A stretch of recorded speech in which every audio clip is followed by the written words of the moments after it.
Good morning to all of you. Welcome to my channel. मैं हूँ स्नेहा सिंह और आज के इस लेक्चर में हम लोग पढ़ने वाले हैं जो हमारा क्रॉस पॉलिनेशन होता है उसके क्या एडवांटेजेस और डिसएडवांटेजेस हैं, तो उन दोनों के बारे में ही आज की इस वीडियो में हम लोग क्या करेंगे, डिस्कस करेंगे।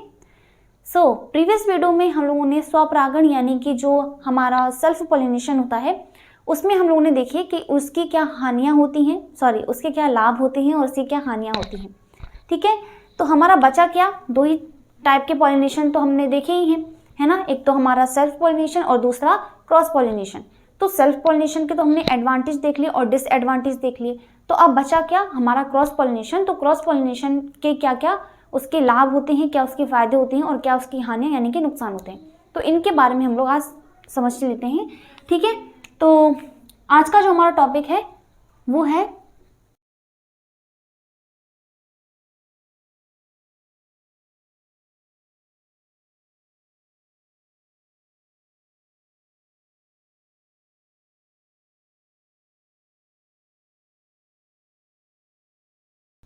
तो आज का हमारा टॉपिक क्या है, क्रॉस पॉलिनेशन के क्या एडवांटेज है और क्या उसके डिसएडवांटेज यानी कि नुकसान है।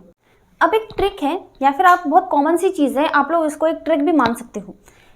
ट्रिक क्या है कि जो हमारा स्वपरागण होता है यानी कि जो सेल्फ पॉलिनेशन होता है ना, स्वपरागण के लाभ पर परागण की क्या होती हैं, हानियां होती हैं। पर परागण क्या होती हैं, हानियां होती हैं। ठीक है, और पर परागण के जो लाभ होते हैं ना वो हमारे स्वपरागण की क्या होती हैं, हानियां होती हैं। बात समझ में नहीं आई। मेरे कहने का मतलब ये है कि स्वपरागण के जो लाभ होते हैं वो एक्चुअल में पर परागण की हानियां होती हैं और पर परागण के जो लाभ होते हैं वो एक्चुअल में क्या होती हैं, स्वपरागण की हानियां होती हैं। बात समझ में आई। मतलब ये एग्जांपल से हम लोग बात करते हैं, जैसा कि मैंने प्रीवियस वीडियो में आपको बताया था कि स्वपरागण की क्रिया के लाभ ये होते हैं कि उनमें अधिक संख्या में परागकण जो है उत्पन्न नहीं होते, लिमिटेड होते हैं। ठीक है, और यही चीज हम लोग पर परागण की हानियों में पढ़ते हैं। ठीक है, कि यहाँ पर क्या होती है, जो मात्रा होती है वो बहुत हाई लेवल की होती है। यहाँ पर मात्रा यानी कि जो परागकण होते हैं, जो पॉलन ग्रेन्स होते हैं, उनकी मात्रा जो है बहुत उच्च होती है। ठीक है, बहुत अधिक संख्या में उनका उत्पादन होता है, तो ये इसकी हानि होती है। ठीक है, उम्मीद है कि आप लोग समझ रहे होंगे। यानी कि स्वपरागण के जो लाभ होते हैं ना, इनके जो बेनिफिट्स होते हैं ना, वो एक्चुअल में किसके नुकसान होंगे, वो परपरागण के नुकसान होते हैं। ठीक है, अगर मैं स्वपरागण के लाभों के बारे में लिख रही हूँ ना, तो मैं उन लाभों को परपरागण की हानियों अलग इंडेक्स में डाल सकती हूँ। ठीक है, और अगर मैं परपरागण के लाभों की बात कर रही हूँ तो मैं एक्चुअल में वहां पर स्वपरागण की हानियों के बारे में बता रही हूँ। ठीक है, यानी कि स्वपरागण के लाभ जो है परपरागण की हानियां भी हैं और परपरागण के जो लाभ होते हैं वो स्वपरागण की हानियां भी हैं। ठीक है, तो इस तरह से इस चीज को आप रिलेट कर सकते हो कि मतलब मेरा कहने का मतलब ये है कि स्वपरागण के जो लाभ होते हैं, ठीक है, उनको आप परपरागण की हानियों में लिख सकते हो। ठीक है, और जो परपरागण के लाभ होते हैं ना, आप उन्हें स्वपरागण की हानियों में लिख सकते हो। वो पॉइंट्स की मैं बात कर रही हूँ। ठीक है, अपने टॉपिक पर चलते हैं। ये तो चीजें हैं कॉमन सेंस वाली। ठीक है,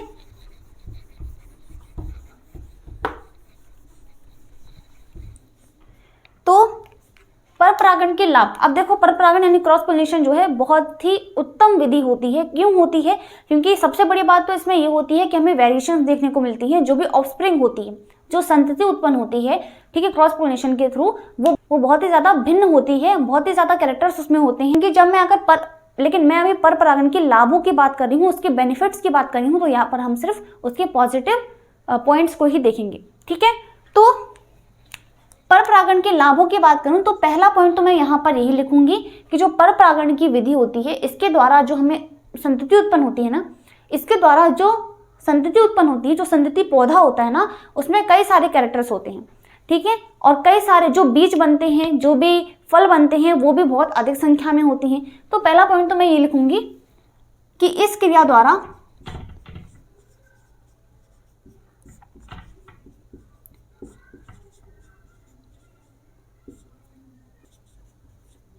अधिक संख्या में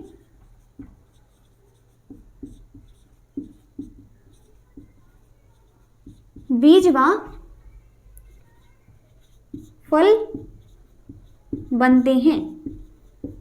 ठीक है, पर परागण की जो क्रिया होती है, क्रॉस पोलिनेशन का जो प्रोसेस होता है ना, उसके द्वारा जो बीज होते हैं और जो फल होते हैं ना, वो अधिक संख्या में जो है बनते हैं। तो इनका जो उत्पादन है ना, वो बहुत ज़्यादा होता है। ठीक है, तो बीज यानी कि जो सीड्स होते हैं और फल यानी कि जो फ्रूट्स होते हैं ना, वो बहुत ही अधिक संख्या में बनते हैं। ठीक है, बीज यानी कि सीड्स और फल यानी कि फ्रूट। ठीक है, तो ये अधिक संख्या में बनते हैं। सेकंड पॉइंट में ये लिखूंगी कि सबसे बड़ा गुण तो ये है कि इसके द्वारा क्या होती है, जो संतति होती है ना, ठीक है, इस क्रिया द्वारा हमें क्या देखने को मिलती है, भिन्नता यानी कि वेरिएशंस देखने को मिलती हैं। इस क्रिया द्वारा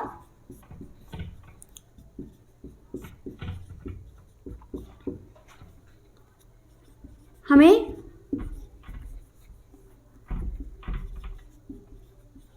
आनुवांशिक विभिन्नताएं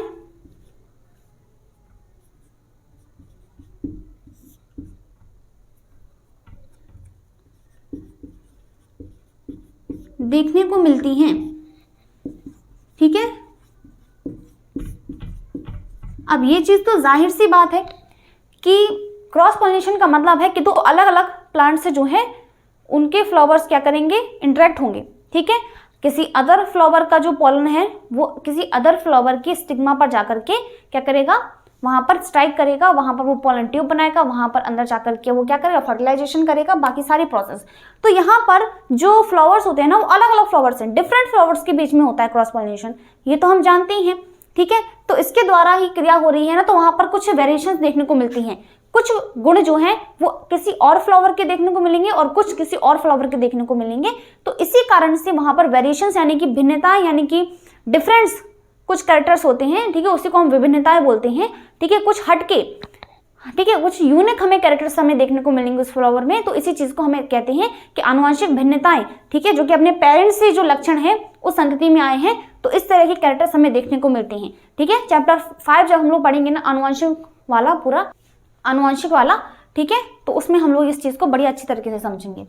ठीक है, इसके बाद तीसरा जो पॉइंट है, हम लोग जानते हैं कि कुछ एजेंट्स की जरूरत होती है और एजेंट्स को रिझाने के लिए जो फ्लावर होता है ना, उसे कई सारी चीजें करनी पड़ती हैं। जैसे कि उसके पास नेक्टर होना जरूरी है, वो नेक्टर बनाता है, मकरंद बनाता है। ठीक है, खुशबू होनी चाहिए, बड़ा होना चाहिए, कलरफुल होना चाहिए। तो ये सब कैरेक्टर्स होने चाहिए किसमें, एक फ्लावर में। तो इन गुणों के कारण से अब सिर्फ और सिर्फ जो कीड़े मकोड़े होते हैं, ठीक है, जो एजेंट्स होते हैं, उनमें हम भी तो हैं। ठीक है, कई बार ह्यूमंस जो होते हैं ना, उनके थ्रू भी क्या हो जाता है, पॉलिनेशन हो जाता है ना। तो हम भी क्या होते हैं, फ्लावर की तरफ अट्रैक्ट होते हैं, उसकी ओर आकर्षित होते हैं। अगर फ्लावर सुंदर लगेगा तो हम भी ज्यादातर उसी फ्लावर को चूज करते हैं जो कि सुंदर होता है, जिसमें खुशबू बहुत अच्छी आती है, जो कि कलरफुल होता है ना। जैसे कि रोज हो गया, लोटस हो गया, इस तरह के कई सारे, चमेली का फूल हो गया। तो इन सब के और हम क्या होते हैं, अट्रैक्ट होते हैं। और अब तो देखा है कि क्रॉस पोलिनेशन इतना ज्यादा बढ़ गया है। ठीक है, हम लोग अभी अलग अलग टाइप्स देखेंगे। कई सारी कृत्रिम विधियां होती हैं जिसके द्वारा अलग अलग पुष्पों को बनाया जाता है। ठीक है, अभी हम लोग देखेंगे, जैसे कि आप देख सकते हो कि काला गुलाब। ठीक है, तो इस तरह से अलग अलग टाइप के हम देख सकते हैं। शेडिंग वाला जो रोज होता है ना, जिसमें ऑरेंज रोज होता है। तो ये अलग अलग तरीके से वेरिएशंस हमें किस तरह से देखने को मिलती हैं, क्योंकि क्रॉस पोलिनेशन को बढ़ावा मिल रहा है। तो इसलिए हमें अलग अलग किस्में देखने को मिल रही हैं, अलग अलग जातियां देखने को मिल रही हैं। तो ये बहुत बड़ा फायदा है अपने आप में। ठीक है, तो अब मैं लिखूंगी कि पर परागण द्वारा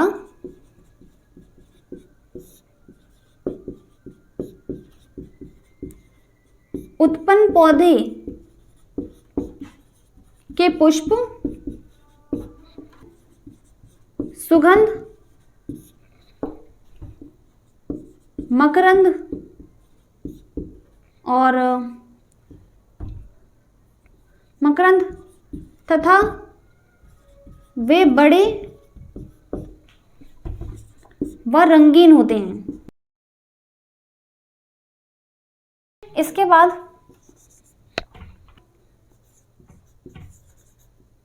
निश्चित संख्या से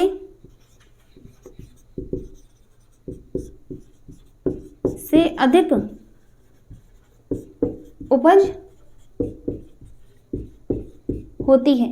ठीक है, उपज क्या होती है, बहुत अधिक होती है पर परागण द्वारा।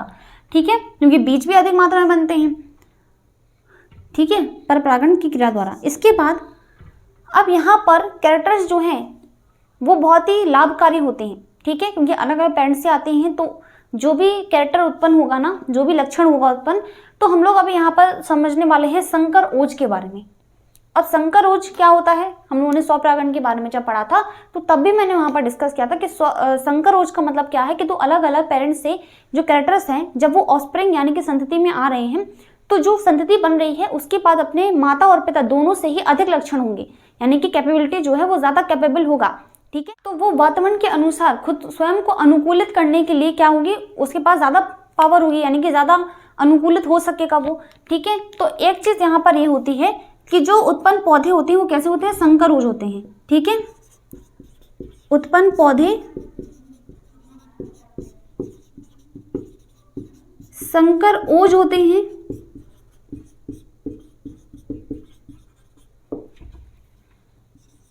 जिससे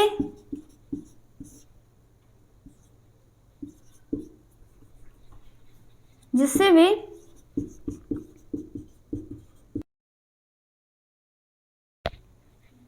जिससे वातावरण के अनुसार उनमें अनुकूलन क्षमता यानी कि एडेप्टेबिलिटी पावर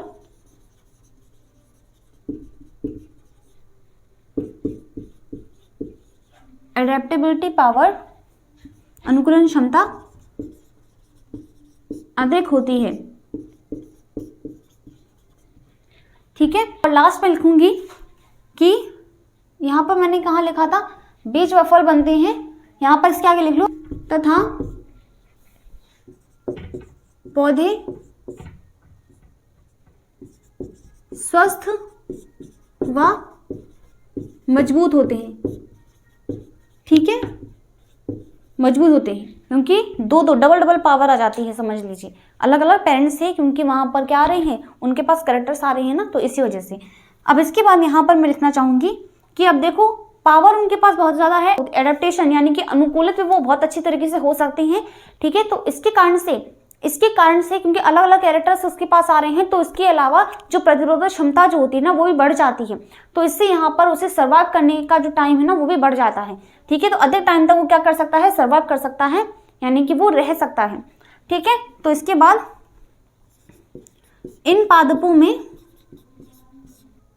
इनमें पादपों में प्रतिरोधक क्षमता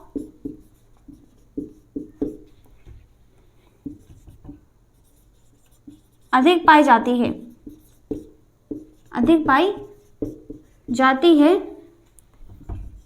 तथा ये जीवन संघर्षों में सफल हो जाते हैं,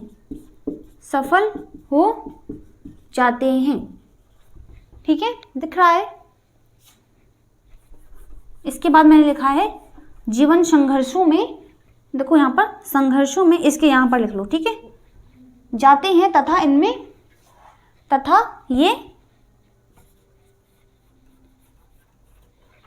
ये जीवन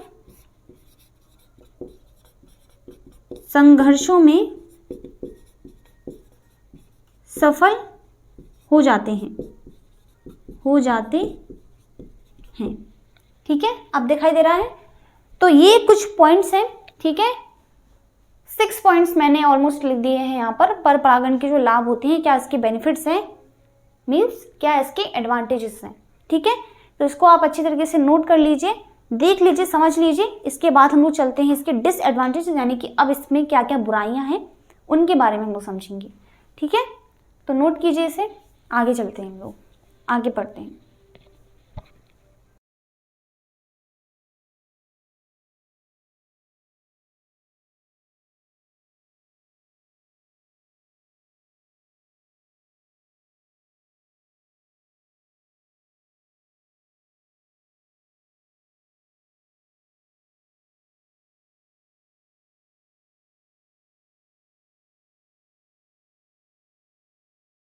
डिसएडवांटेजेस ऑफ क्रॉस पॉलिनेशन, क्या उसके डिसएडवांटेजेस हैं। तो अभी तक तो हम लोग यही जान रहे थे, ठीक है, क्रॉस पॉलिनेशन को बहुत अच्छा समझते हैं और बहुत अच्छा मानते हैं, लेकिन अब मैं यहाँ पर बात करने वाली हूँ उसकी नेगेटिव। अब मैं कुछ नेगेटिव बात करने वाली हूँ, किसके संदर्भ में, पर परागण के संदर्भ में, ठीक है। तो पर परागण की क्या हानियां हैं, देखो हानियों की जब हम बात करते हैं तो आप बिल्कुल सपोज कर लो स्वपरागण के लाभों के बारे में, ठीक है, क्योंकि वहां पर मतलब इनडायरेक्टली वहां पर परागण की बेइज्जती की जाती है, ठीक है। स्वपरागण के जो लाभ होते हैं ना वो एक्चुअल में है क्या, पर परागण की हानियों के बारे में वहां पर बताया जाता है। तो पर परागण की पहली हानि तो ये है कि यहाँ पर जो पॉलन ग्रेन्स होते हैं ना वो बहुत ज्यादा मात्रा में होते हैं। पहला पॉइंट तो ये है कि इनका जो निर्माण होता है, इनका जो उत्पादन होता है ना वो बहुत उच्च संख्या में होता है। हजारों से लाखों संख्या में जो परागकण होते हैं ना वो उत्पन्न किए जाते हैं, बनाए जाते हैं, ठीक है। तो जो फ्लावर है ना उसके द्वारा हजारों लाखों संख्या में जो पॉलन ग्रेन्स होते हैं ना वो प्रोड्यूस किए जाते हैं अगर उसे क्रॉस पॉलिनेशन करना है तो, ठीक है, ठीक है। तो पहला पॉइंट तो ये है कि सॉरी रेड से लगते हैं ना, ये हमारा नियम है। तो इस क्रिया में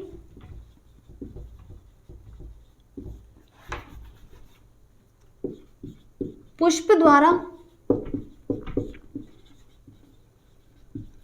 अधिक संख्या में परागकण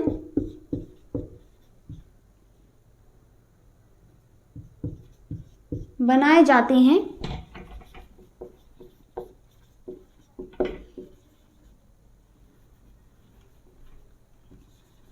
जिनसे उनकी बहुत हानि होती है, बहुत हानि, बहुत ज़्यादा लॉस हो जाते हैं, बहुत ज़्यादा बर्बादी होती है पॉलन ग्रेन्स की, ठीक है, बहुत ज़्यादा बर्बाद होते हैं। क्यों, क्योंकि परागकण, अच्छा आप खुद सोचो, जो पॉलिनेशन है वो तो एक ही पॉलन करेगा, ठीक है, यानी कि पॉलन ट्यूब कौन बनाएगा, एक ही पॉलन ग्रेन का बनाएगा, उसके अंदर मेल गैमेट्स होंगे, जब हम लोगों स्ट्रक्चर पढ़ी थी आप लोग जानते हो। तो पॉलन ग्रेन जो है वो तो एक ही संख्या में होगा जब वो पॉलन ट्यूब बनाएगा, तो इतनी हजारों लाखों संख्या में करने का, बनाने का कुछ फायदा तो है नहीं, है ना, तो बर्बादी तो वहां पर होगी। तो यही बर्बादी के बारे में यहाँ पर इन्होंने बताया है कि बर्बाद बहुत ज्यादा होते हैं, बहुत ज्यादा लॉस हो रहा है। जबकि स्वपरागण में देखें तो बेशक पौधे के जो पुष्प होते हैं ना वो पास पास में होते हैं, पॉलिनेशन हो जाता है, लेकिन इतनी बड़ी संख्या में बनाने का कोई मतलब नहीं होता, ठीक है, क्योंकि नष्ट हो जाएंगे, बर्बादी हो जाएंगे। तो एक ये कमी होती है हमारे परपरागण की क्रिया में, ठीक है। और देख लेते हैं हम लोग। अब सबसे बड़ी चीज तो ये है, मुझे जो कि इससे भी बड़ी लगती है वो ये है कि डिपेंड करना पड़ता है हमें किसके ऊपर, एजेंट्स के ऊपर। जो कारक है ना उन्हीं पर सारी चीजें डिपेंडेंट होती हैं। तो एजेंट्स की बात की जाती है, यानी कि मधुमक्खी हो गई, ठीक है, बटरफ्लाइज हो गई, इसके बाद रोडेंट्स की भी हम बात करते हैं, ठीक है, हम रेप्टाइल्स की भी बात करते हैं। तो वो एजेंट, तो हर तरह की जो भी ऑर्गेनिजम्स होते हैं ना उनकी रिक्वायरमेंट होती है एज अ एजेंट, ठीक है, जो पॉलिनेशन करवाएंगे। तो इस तरीके से जो कारक होते हैं ना उन पर निर्भर होना पड़ता है पुष्प को, कि अगर उसमें क्रॉस पॉलिनेशन होगा तो। और सबसे बड़ी बात तो ये है कि जो हमारे एक लिंगी पुष्प होते हैं, यूनिसेक्सुअल जो फ्लावर्स होते हैं ना उनमें उन्हें जो है डिपेंड होना पड़ता है क्रॉस पॉलिनेशन पर, क्योंकि उनके पास तो सिर्फ एक पार्ट होगा, है ना। तो इस तरीके से अब यहाँ पर दूसरा पॉइंट में क्या लिखने वाली थी कि यहाँ पर हमें डिपेंड करना पड़ता है एजेंट्स पर, ठीक है। तो डिपेंडिंग ऑन एजेंट्स, यानी कि कारकों पर निर्भरता, कारकों पर निर्भर होना पड़ता है। और कारकों को रिझाने के लिए हमें क्या क्या देना पड़ता है, यानी कि पुष्पों को क्या क्या करना पड़ता है, ठीक है, उनमें नेक्टर वगैरह, उन्हें नेक्टर प्रोड्यूस करना पड़ता है, ठीक है, शहद देना पड़ता है कि आओ अगर आप पॉलिनेशन करवा रहे हो तो हमसे कुछ लेंगे भी वो, है ना, ठीक है। तो उन्हें as a gift, as a reward की रूप में उन्हें चाहिए पड़ता है शहद, सुगंध, फ्लावर बड़ा होना चाहिए ताकि वो अपने एग्स को छिपा सके, उसमें हाइड कर सके। तो ये सारी चीजें जो हैं एक फ्लावर में वो ढूंढते हैं, तो जिसकी वजह से उन्हें भी संघर्ष करना पड़ता है, उन्हें भी बहुत मेहनत करनी पड़ती है। बात समझ में आई। इसके बाद अगर फ्लावर में दो अलग अलग कैरेक्टर्स आ रहे हैं तो इसके कारण से उसकी जो खुद की शुद्धता है वो भी तो नष्ट हो रही है, ठीक है। तो प्लांट जो है ना फिर वो शुद्ध नहीं रहता, है ना, उसकी शुद्धता यानी कि जो उसकी प्योरिटी है वो खत्म हो जाती है, उसका खुद के जो कैरेक्टर्स हैं वो खत्म हो जाते हैं, किसी अदर फ्लावर के जो कैरेक्टर्स हैं किसी अदर प्लांट्स के अदर स्पीशीज के जो कैरेक्टर्स होते हैं वो उसमें आ जाते हैं, तो उसकी प्योरिटी खत्म हो जाती है। ठीक, तो इसके बाद पौधे की शुद्धता अर्थात प्योरिटी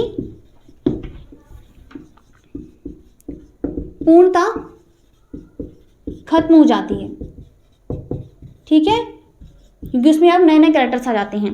कई बार ये होता है, अब हम लोग ये बोलते हैं ना कि लाभकारी जो लक्षण है वही आ सकते हैं, लेकिन कई बार क्या होता है कि जो बेकार कैरेक्टर्स हैं जो कि उस फ्लावर के कुछ काम के नहीं है, कुछ प्लांट के जो है काम के नहीं है, तो वो भी आ जाएंगे, वो भी एंटर कर जाएंगे। तो फिर तो फालतू के कैरेक्टर्स आ रहे हैं जिसका कुछ उपयोग ही नहीं है, जो किसी फायदे की ही नहीं है, तो ये चीज़ बहुत बेकार होती है ना पर परागण में। तो जो इच्छुक नहीं है तो अनिच्छित है ना, ऐसे ही बोलते हैं ना, अनिच्छित जो कैरेक्टर्स होते हैं ना, जो जिसे पसंद नहीं करते, तो वो कैरेक्टर्स भी आ जाते हैं फ्लावर में। ठीक है, जिसका कोई यूज भी नहीं है। ठीक है, तो इसको मैं रख सकती हूँ अवांछित, अवांछित लक्षणों का पौधे में प्रवेश कर जाना।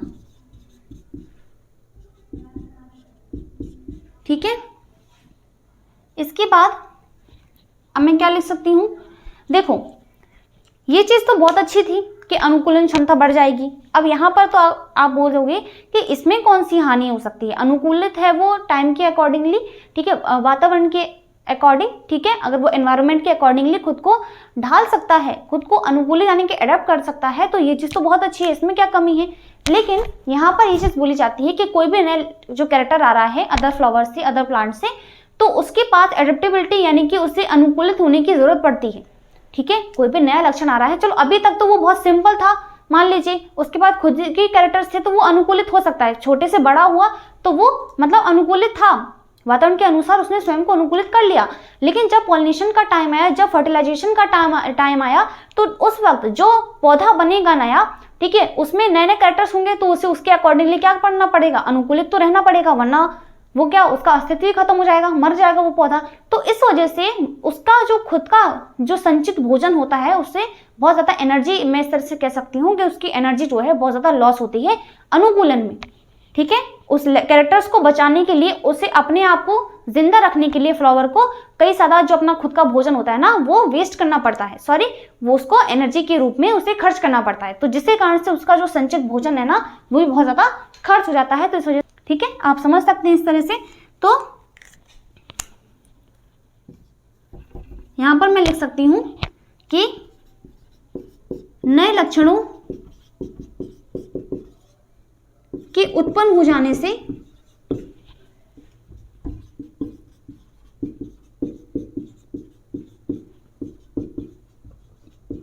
पौधे को अनुकूलन हेतु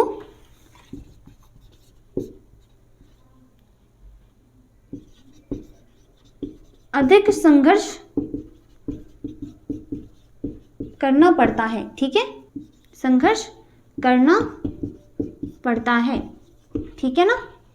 तो ये चीज़ है इसमें कि संघर्ष बहुत ज़्यादा बढ़ जाता है। ठीक है, तो इस तरह से ये पॉइंट्स हैं कुछ पर परागण की हानियों के बारे में। जैसे मैंने ये बताया ना कि एजेंट पर डिपेंड करना पड़ता है, तो यहाँ पर कारकों में मैं सिर्फ बायोटिक एजेंट्स की बात नहीं कर रही हूँ, मैं बायोटिक और अबायोटिक, बायोटिक प्लस अबायोटिक दो की मैं बात कर रही हूँ। ठीक है, बोथ की मैं बात कर रही हूँ। क्यों, जैसे हम बात करते हैं ना कि बायोटिक में ज़्यादा मेहनत नहीं करनी पड़ती है, अबायोटिक में मेहनत करनी पड़ती है। बायोटिक में जैसे हम देखते हैं यानी कि जो हमारे जैविक कारक होते हैं, जैविक कारकों में क्या होता है कि उनके लिए मकरंद बनाना पड़ता है। ठीक है, सुगंध होनी चाहिए, बड़ा दिखना चाहिए, खुशबूदार होना चाहिए, रंगीन होना चाहिए, ये सब कैरेक्टर्स होने चाहिए, ये सारे कैरेक्टर्स होने चाहिए फ्लावर में। बट उसी जगह अगर हम अबायोटिक एजेंट्स की बात करें यानी अजैविक कारकों की बात करें, तो वहां पर क्या होता है, वाटर करंट को देखना पड़ता है। ठीक है, हवा कहाँ से आ रही है ना, वो उड़ाकर ले जाएगी, तो क्या वहां पर पॉसिबिलिटी जो है वो बहुत कम होती है। ठीक है, चांसेस पर डिपेंड करता है। तो अबायोटिक एजेंट्स जो है इसके थ्रू जो पॉलिनेशन होता है ना, यानी कि जो हमारा एनिमोफिली होता है, हाइड्रोफिली होता है, ठीक है, यानी कि जो हमारा जल परागण, वायु परागण होता है ना, तो इनमें क्या होती है, चांसेस पर डिपेंड करता है पॉलिनेशन।